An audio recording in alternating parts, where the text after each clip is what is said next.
एक दिन सारंग ऋषि के मन में भगवान विश्वनाथ जी को दर्शन करने का भाव प्रकट हो गया।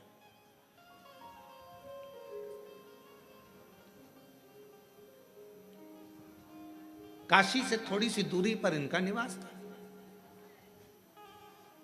काशी में प्रवेश नहीं करते।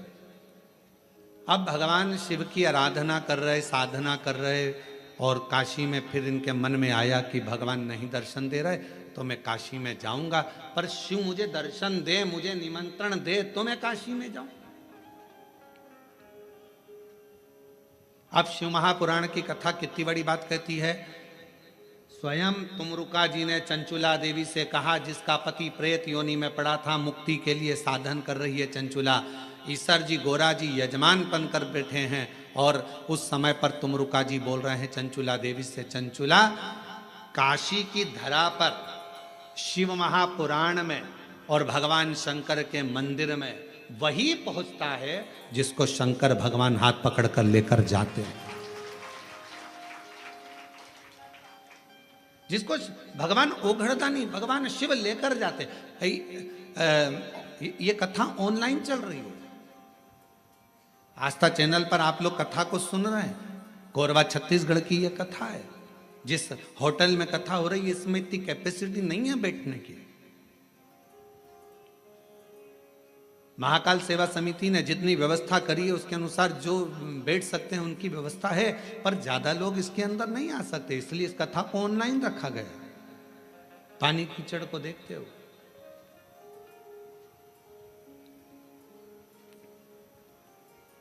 और इतना कंट्रोल होने के बाद, संयम होने के बाद भी यदि आप मान लो कहीं तुमको अंदर जाने का मौका मिल गया और तुम हॉल में पहुंच भी गए, पंडाल में पहुंच भी गए, तो तुम सबसे पहला धन्यवाद शंकर भगवान का देना कि तुम्हारा हाथ पकड़कर यहां तक लेकर। साधुता उसको देना। तुमरुका जी चंचुला देवी से कहते हैं काशी में प्रवेश बिना शंकर की आज्ञा के कोई नहीं। शिव जी हाथ पकड़ेंगे तो कोई काशी जाएगा, शिव जी हाथ पकड़ेंगे तो कोई शिवालय जाएगा, शिव जी हाथ पकड़ेंगे तो कोई शिव महापुराण तक जाएगा। चंचुला देवी तू तो भटक रही थी, तेरा पति तो प्रेत योनि में पड़ गया, क्योंकि ब्राह्मण होने के बाद भी उसने अच्छा कर्म नहीं करा था। चोरी का धन लेकर जा रहा था, दीवार कूद रहा था, कूदने पर उसको मालूम नहीं पड़ा कि नीचे जल भरा हुआ है, जल में डूबकर तेरा पति मर गया। और शास्त्र कहता है पानी में डूबकर मरे हुए व्यक्ति को मोक्ष नहीं मिलता, इसलिए तेरे पति को मुक्ति नहीं मिली।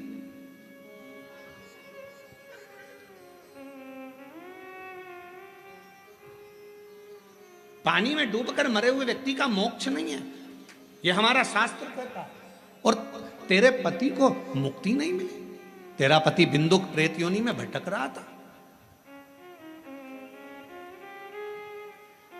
ये कई लोग प्लानिंग बनाते हैं ना, कई माताएं कहती हैं मैं तो कुएं में डूब के मर जाऊं तो अच्छा।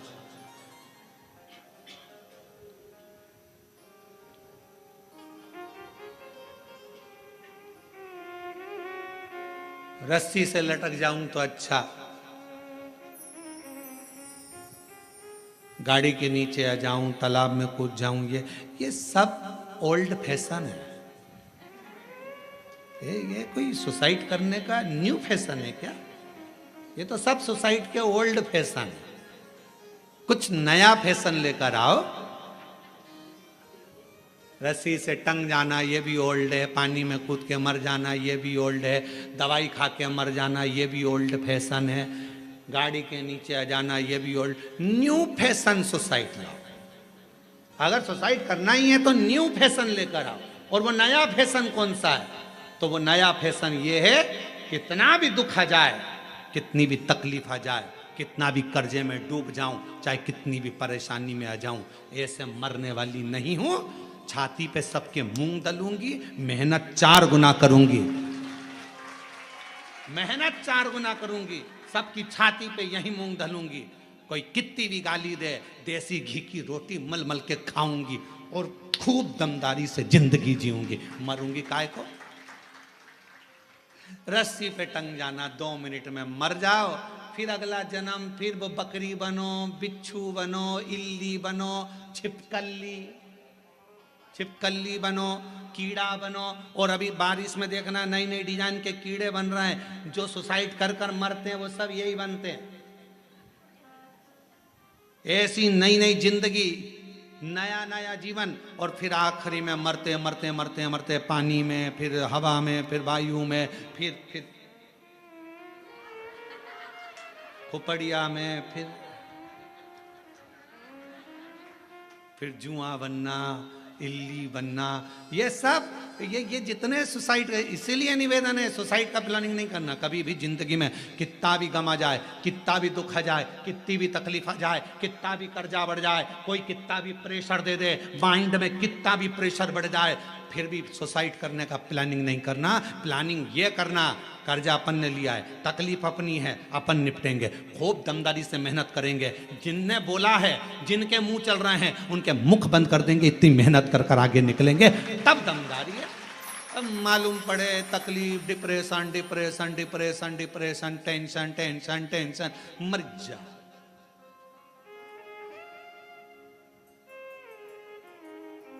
अब ईमानदारी से बोलो, तुम लोगों से ज्यादा टेंशन तो सीहोर वाले महाराज को रहता होगा। कोई इधर से कुछ बोल रहा है, कोई उधर से कुछ बोल रहा है, कोई उधर से कुछ बोल रहा है, कोई उधर से कुछ बोल रहा है।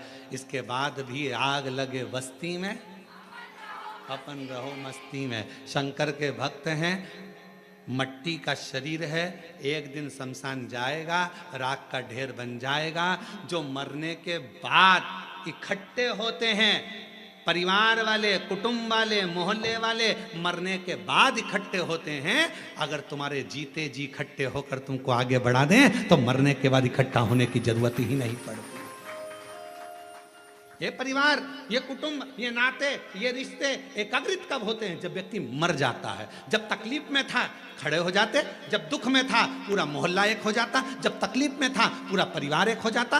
तो व्यक्ति इतनी जल्दी मरता नहीं, उसकी उम्र बढ़ जाती, थोड़ा और 2-4 साल जी लेता। रे तुम एकाग्रित तो होते, तुम इकट्ठे तो होते, पर तुमने उसको टॉर्चर कर कर कर, कोस कोस कर, अपशब्द कह कह कर उसको मार दिया। और बाद में जब मर गया, पूरा गांव, पूरा मोहल्ला, पूरी कॉलोनी इकट्ठी है। अब सब कह रहा बेचारा बहुत अच्छा था। अब समझ में आया जब फोटो पे माला चढ़ गई, बहुत अच्छा था, जिंदगी बड़ी विचित्र।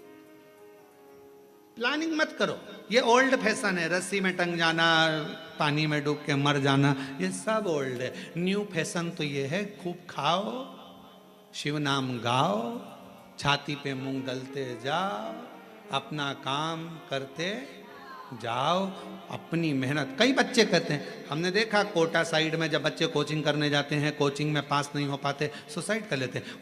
उन बच्चों से निवेदन है, पढ़ने बैठे हो ना, तुम्हारे पिता के पास कोई प्रॉपर्टी की कमी तो नहीं है? अगर कमी होती तो तुम्हारे पिताजी कोटा तुम्हें पढ़ने ही नहीं भेजते। तुम्हारे पिताजी के पास कमी होती तो रायपुर पढ़ने नहीं भेजते। तुम्हारे पिताजी के पास कमी होती तो कोरबा पढ़ने नहीं भेजते, बिलासपुर नहीं भेजते। तुम्हारे पिता के पास पैसा होगा तभी तो पढ़ने भेजा होगा। तो क्यों सोचना नंबर कम आ गए, फेल हो गया, जॉब नहीं लगी, मर गया। अरे भाई इतनी सी बात, और मेहनत कर, 4 गुनी मेहनत कर, परिश्रम 4 गुना कर। दुनिया की ऐसी कौन सी कुर्सी है जिस पे मनुष्य नहीं बैठ सकता? बस आपका मेहनत और आपकी लगन। प्रधानमंत्री की सीट पर बैठने वाले व्यक्ति भी आपके बीच के होते हैं, मुख्यमंत्री की सीट पर बैठने वाला व्यक्ति भी आपके बीच का होता है, विधायक की सीट पर बैठने वाला व्यक्ति भी आपके बीच का होता है, सांसद की सीट पर बैठने वाला भी आपके बीच का होता है, महापौर पार्षद की सीट पर बैठने वाला भी आपके बीच का होता है। और एक ना एक दिन अगर आपने मेहनत कर ली तो आप भी कलेक्टर और एसपी की सीट पर बैठ सकते हो, यह निश्चित है। परिश्रम करिए, मेहनत करो, पढ़ाई को 4 गुना करो, विद्याध्ययन 4 गुना करो, रात दिन एक कर दो, अच्छी एजुकेशन करो। क्यों मरना? मृत्यु नहीं सार है। पानी में डूबकर मरने वाले की मुक्ति नहीं है हमारा। और अगर तुम लोगों ने प्लानिंग करी हो तो छोड़ देना, बिल्कुल मरूंगी नहीं। सीहोर वाला महाराज बोलता है मेहनत करना है, परिश्रम करना है, ये ओल्ड फैशन में नहीं जीऊंगी कि कोई ने दुख दिया और मर जाऊं। इतनी जल्दी मरने वाली नहीं हो, इतनी जल्दी। हम तो बाबा के भरोसे चलते हैं, हम तो बाबा के भरोसे चलते हैं।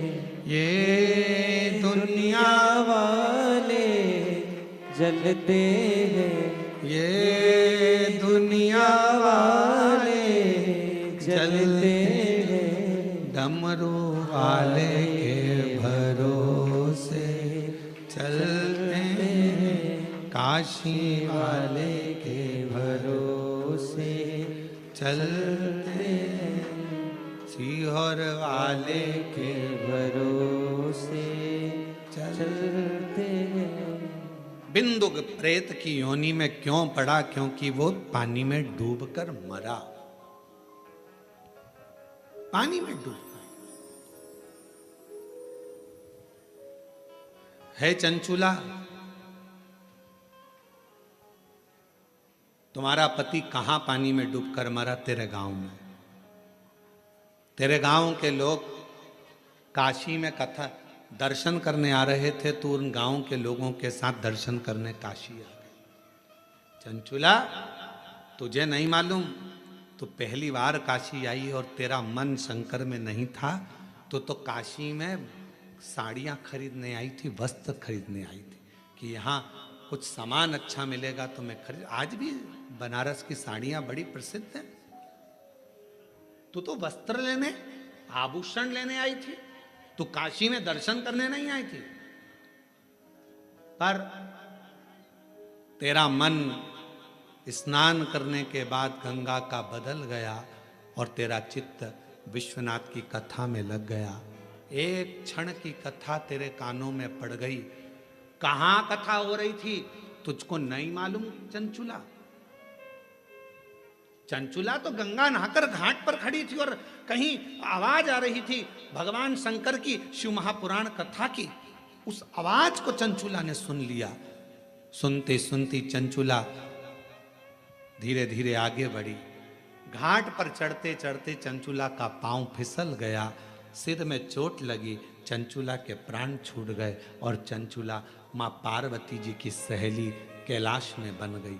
केवल शिव महापुराण का थोड़ा सा शब्द गंगा का स्नान कर कर आगे बढ़ रही थी, कानों में किसी के मुख से शिव महापुराण का शब्द चले गया था और चंचुला तेरे प्राण छूट गए और तू माँ पार्वती जी की सहेली बन गई। चंचुला, विचार कर, कहाँ तेरा पति मरा, कहाँ उसका प्रेत योनि हुआ, कहाँ वो भटकता रहा, कहाँ तू काशी पहुँच गई, कहाँ तूने प्राण त्याग दिए और प्राण त्याग कर तू पार्वती जी की सहेली बनकर आज शिव महापुराण के यजमान बनकर कथा सुन रही। ईसर गोरा जी के साथ में, शिव पार्वती के साथ। कौन लाया?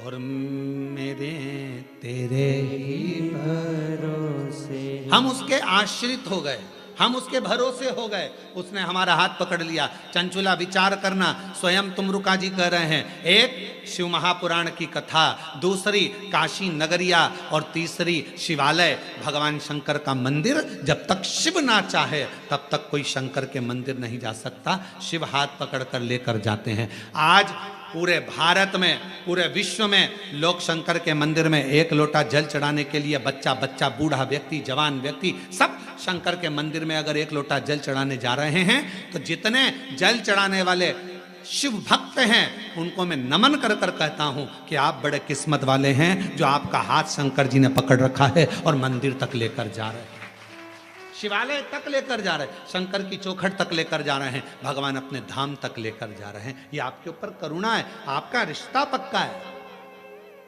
संबंध पक्का है।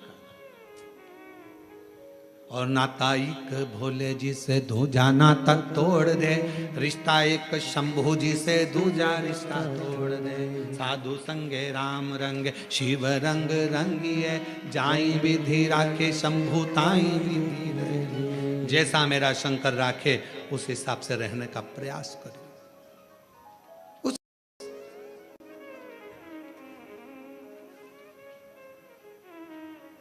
क्यों बैठे हैं? कई भक्त आए हैं भगवान शंकर की कथा सुनने के लिए, कोई कोई कामना लेकर, कोई कोई कामना लेकर।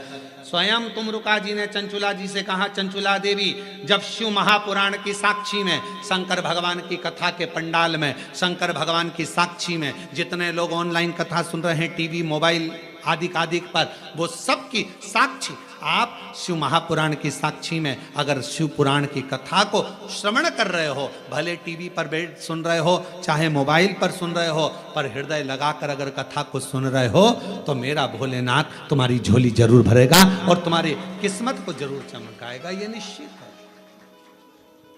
वो शिव है। एक पत्र है, देखिए,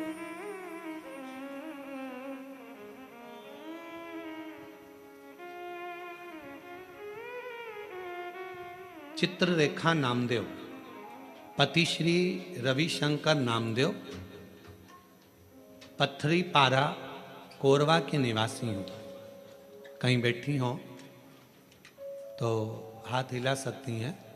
पत्थरी पारा कोरवा की निवासी हैं। महाराज जी, हम चल नहीं सकते, दोनों पैरों से विकलांग हैं। मेरी शादी को 9 साल हो गए थे। डॉक्टर ने कह दिया था कि मेरे पाँव के कारणवश मुझे संतान का सुख नहीं होगा। गुरुदेव, जिन जिन डॉक्टरों को दिखाया, सबने एक ही बात कही कि तुम माँ नहीं बन सकती, तुम्हारे संतान का सुख नहीं होगा। हम लोग टूट चुके थे। गुरुदेव, तब किसी के कहने पर शिव जी को अपना पिता मान लिया। और आप कहते हो ना कि शंकर को अपना पिता मान लो, तो हमने शंकर को अपना पिता मान लिया। शिव जी से ही सब बात कहने लगे। गुरुदेव, बाबा भोलेनाथ से कहती, अगर मैं कितनी भी पापी हूं ना बाबा, पर मेरी गोद जरूर भर देना। दुनिया के लोग बहुत ताना देते हैं बाबा। एक तो पाँवों से विकलांग हूं, दूसरा संतान नहीं। लोग अपशब्द पर अपशब्द कहेंगे।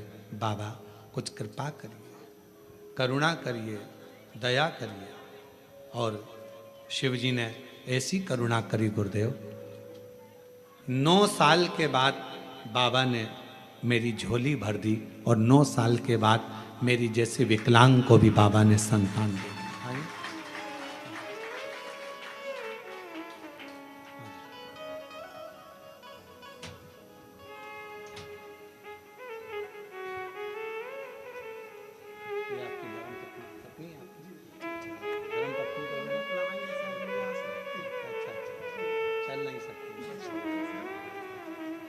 पत्नी चल नहीं सकती है, दोनों पाँवों से विकलांग है, इसलिए बच्चे को और उनको लेकर नहीं आए हैं। ये उनके पति हैं। एक बार जोरदार ताली बजाकर साधु।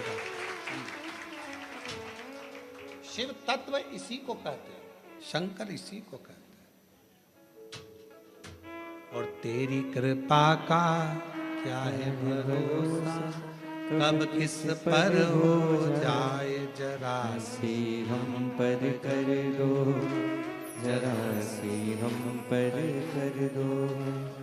तेरी कृपा का क्या है भरोसा, कब किस पर हो जाए जरा सी हम पर कर दो, जरा सी हम पर कर दो। जिस पर भी हो गई तेरी कृपा करुणा, वो भव पार हुआ, भव पार हुआ। जिस पर भी हो गई तेरी कृपा करुणा, वो भव पार हुआ, भव पार हुआ। पापी हो चाहे जितना, उसका भी बाबा उद्धार हुआ, उद्धार हुआ। गिद्ध अजामिल गणिका जैसे तेरे मन को भाए, जरा सी हम पर कर दो, जरा सी हम पर कर दो। तेरी कृपा का क्या है भरोसा, कब किस पर हो जाए जरा सी हम पर कर दो, जरा सी हम पर कर आप उससे प्रार्थना करो, विश्वास की प्रबलता रखो।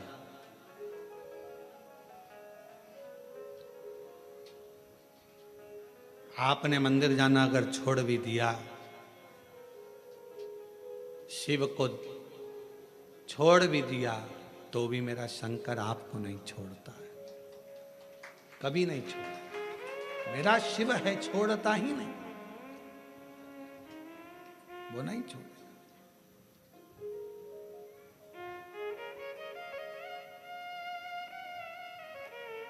सारनाथ भगवान की कथा कर रही है। संगम ऋषि काशी के बाहर भ्रमण कर रहे हैं, काशी के अंदर नहीं आए। मुझे शिव बुलाएं, मैं काशी आऊं। क्या करते थे सारनाथ संगम ऋषि, क्या करते थे? काशी के अंदर अगर कोई दर्शन के लिए जा रहा है, छोटा सा झोपड़ा बनाकर उसको उस छोटे से झोपड़े में रुकाकर उसको हाथ जोड़कर कहते, क्या प्यास लगी है, भूख लगी है, कुछ टिक्कड़ बना दूं, कुछ पानी पिला दूं? पूछते थे।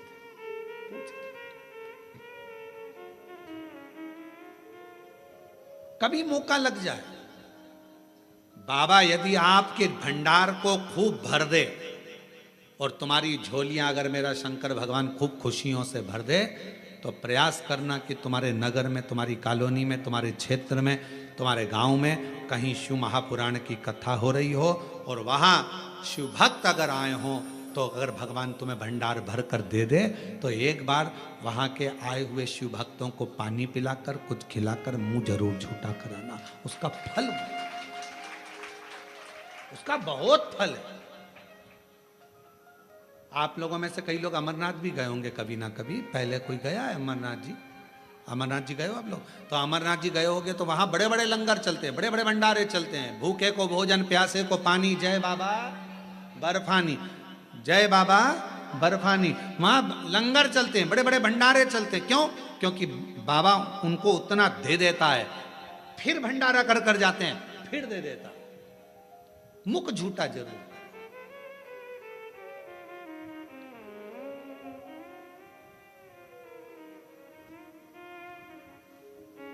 कितना सुंदर प्रसंग है भगवान के विवाह का। बारात चल रही है शंकर जी की, आगे आगे 33 कोटि देवता हैं, पीछे उनके भूत चुड़ैल डाकनी पिशाचनी है, उसके पीछे शंकर भगवान है, भस्म लपेटे हुए हैं, सर्प पड़ा हुआ है, धीरे धीरे डमरू शंकर भगवान बजा रहे हैं। इंद्रदेव ने तो मना भी करा था कि आप डमरू मत बजाओ। शंकर जी बोले थे मेरी शादी है, मैं खुद अपने शादी में बाजा बजाना चाहता हूं, इसलिए वो बजा रहे, खुद बजा रहे। चले, हिमालय राज्य को मालूम नहीं था कि शंकर जी की शादी में बारात में भूत चुड़ैल डाकनी पिशाचनी भूत भयंकर आ रहे, उनको नहीं मालूम था।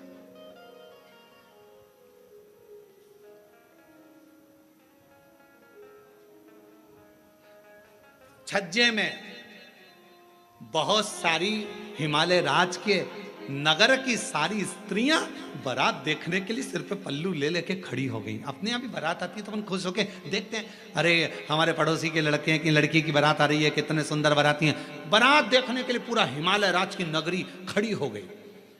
आगे आगे भगवान नारायण चल रहे थे, उन्होंने इंद्रदेव से कहा इनको मना करो, सब अंदर चली जाए, अगर ये अंदर नहीं गई तो ऊपर चली जाएंगी, इनको बोलो ये सब चली जाए। इंद्रदेव ने अपने अपने गणों को भेजा, सबको समझाया अंदर जाओ, पर कोई जाने को तैयार नहीं। बाराती इतने सुंदर हैं तो दूल्हा कितना सुंदर होगा, उसको देखे बिगर हम तो नहीं जाएंगे। इतने में ब्रह्मा जी ने कहा दूल्हे तक पहुंच पाओगी तब तो।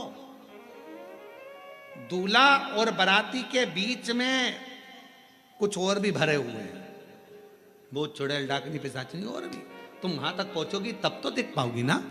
पर कोई मानने को तैयार नहीं था, और जब मानने को तैयार नहीं, बारात तो निकल गई।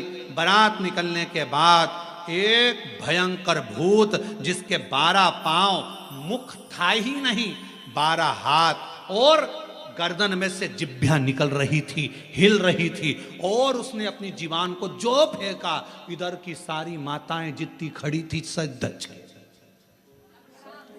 इधर से इधर की सब बेहोश हो गई।